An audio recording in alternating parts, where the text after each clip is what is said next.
बिस्मिल्लाहिर्रहमानिर्रहीम। अस्सलाम वालेकुम। आज मैं आपको एक सालन की ये रेसिपी देती हूँ। ये है मूली गोश्त।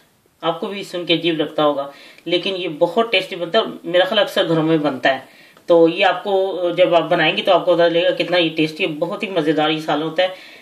जब मैंने पहली दफ़ा सुना था तो मुझे भी कुछ अजीब सा लगा था। जब मैंने इसको बनाया था तो बहुत ही मज़ेदार है ये।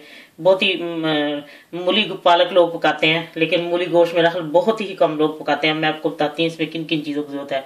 मैंने इसके लिए तकरीबन 3 पाव गोश्त है, और उतनी ही मैंने मूली ली है। ये छील के 3 पाव है, सब कुछ टुकड़े करके, क्योंकि वो गोश्त जो है वो तो वैसे ही रहता है, लेकिन मूली फिर वो पक के थोड़ी सी कम हो जाती है, इसलिए इसको इतना ही उसके बराबर ही लें।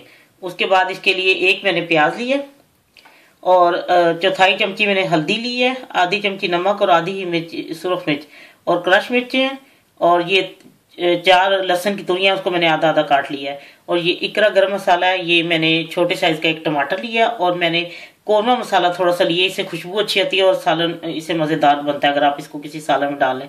और ये सब्ज धनिया और सब्ज मिर्चें, ये गार्निश के लिए और बाद में डालने के लिए। अब मैं आपको बताती हूँ इनमें किन किन। और तेल भी, तेल ये आधा कप मैंने तेल डाला इसमें, या आधे कप से कम ले, जैसे आप पसंद करती हैं। हर चीज़ अपनी पसंद के मुताबिक आप डाल सकती हैं। इसमें ये नहीं कि इतना जरूरी है डालना आपने। तेल गर्म हो गया, मैं इसके अंदर प्याज डालूं।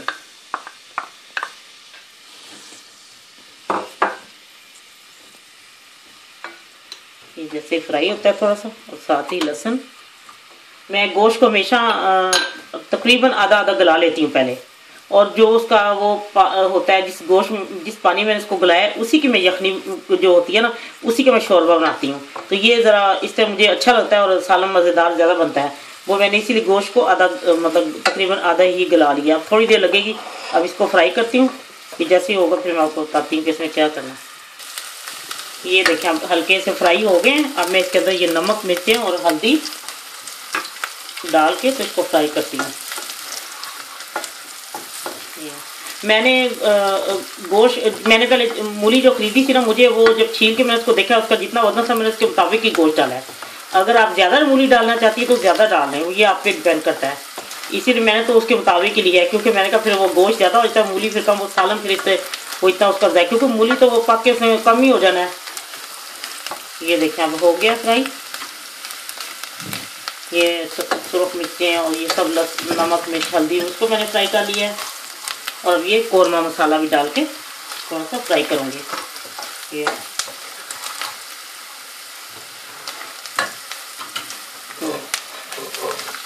अब मैं इसमें गोश्त डाल के इसको भूनती हूँ।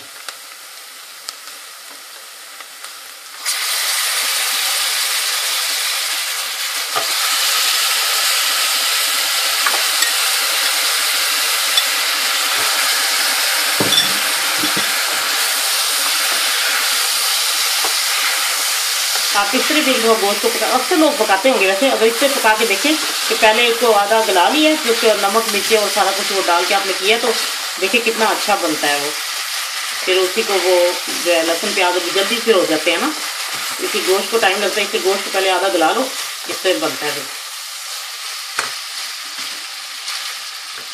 ये देखो, ये मैंने अब इसको थोड़ा सा भून लिया, क्योंकि इसको बाद में भूनना इतना दूर नहीं होता कि आप बहुत ज़्यादा इसको भूनें। और ये मैं इसमें थोड़ी सी यखनी डाल दूँगी वो पानी की जगह।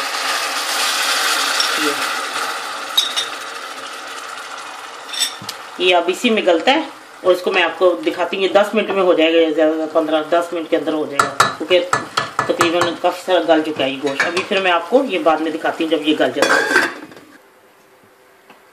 ये देखें, अभी 10 मिनट से कम हुआ है ये गोश्त, ये भी गल गया मेरा ख्याल। लहसुन भी, हाँ जी, ये देखें। अब मैं इसमें टमाटर डाल देती हूँ, और इसको 5 मिनट और रखूँगी। फिर वो जैसे टमाटर नरम होंगे, फिर मैं इसको भून के तो मैं आपको दिखाती हूँ। फिर मैं जब मूलियाँ वो डालनी है, मैंने ये मैंने इसमें डाल दिया, और ये क्रश मिर्च ये भी इसमें डाल दिया। अब बस मैं इसको 5 मिनट और बनाती हूँ, फिर मैं आपको दिखाती हूँ। जब टमाटर नरम हो जाते हैं तो ये इतने में लहसुन भी हो जाएगा। लहसुन में थोड़ी सी कसर है। लीजिए, मैंने 5 मिनट इसको रखा है, और ये देखें टमाटर भी घुल गए हैं, तो ये लहसुन भी गल गया और गोश्त तो पहले ही गल चुका था। ये जो कसर थी गोश्त की वो पूरी हो गई सब कुछ। अब मैं इसको भूनती हूँ, तो फिर इसके बाद मैं इसमें डालूंगी मूलियाँ।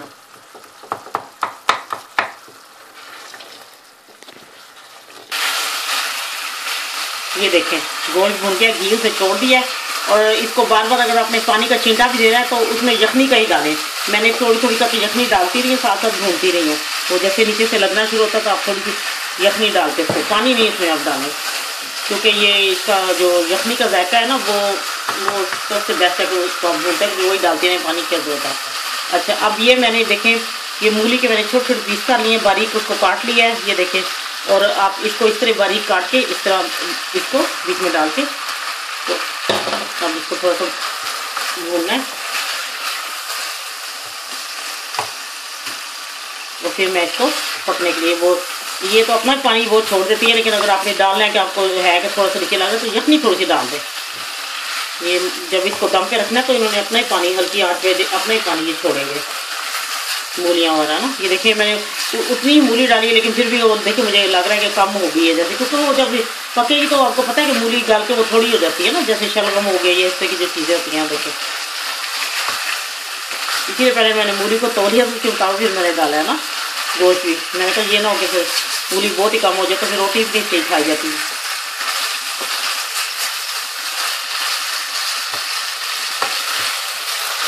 ये देखें ये भून गई है। और अब मैं इसमें थोड़ी सी यखनी डाल दूँगी ताकि ये नीचे से लगे नहीं जो शुरू में। ये बस 1-2 चमचे इसमें यखनी डाल दूँ। अब ये मैं इसको हल्के आंच पे रखती हूँ तो 10-15 मिनट में हो जाती है। जब ये गल जाती है तो फिर मैं आपको दिखाती हूँ, जब ये मूली गल जाएगी ना तो मैं आपको फिर दिखाती हूँ कि इसकी क्या शक्ल है।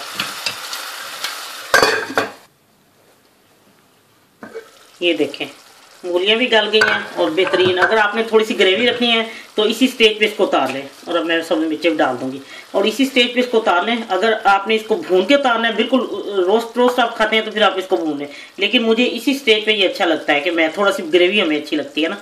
ये ऐसे ये मैं इसमें इकरा गरम मसाला मैंने डाल दिया और अब मैं इसको सब्ज़ धनिया और डाल के 1-2 मिनट इसको मैं दम पे रखती हूँ और फिर मैं इसको उतार लूँगी। ये बस 1-2 मिनट के बाद मैं डिश आउट करके आपको दिखाती हूँ। लीजिए मूली गोश्त तैयार है। और अगर आपने बिल्कुल भून के उतारना है तो भून के उतारना है। ये आपके देखें मूलियाँ थोड़ी सी हो गई हैं, इसीलिए जितना आपका दिल चाहे आप ज़्यादा मूली डाल लें, अगर कम डालनी है, लेकिन आप एक दफ़ा ट्राई करें। ये बहुत ही मज़ेदार सालन है। और इसको ये है कि अगर आपने ग्रेवी रखना है थोड़ी सी ग्रेवी रख लें, अगर आपने भून के उतारना है ये आप पे डिपेंड करता है। तो मैंने तो थोड़ी सी ग्रेवी के साथ मुझे अच्छा लगता है, इसलिए मैंने इसकी थोड़ी सी ग्रेवी रखी है। तो ये जब आप बनाएंगे आपको बहुत पसंद आएगा इंशाल्लाह। एक दफ़ा ट्राई ज़रूर करें। अल्लाह हाफिज़।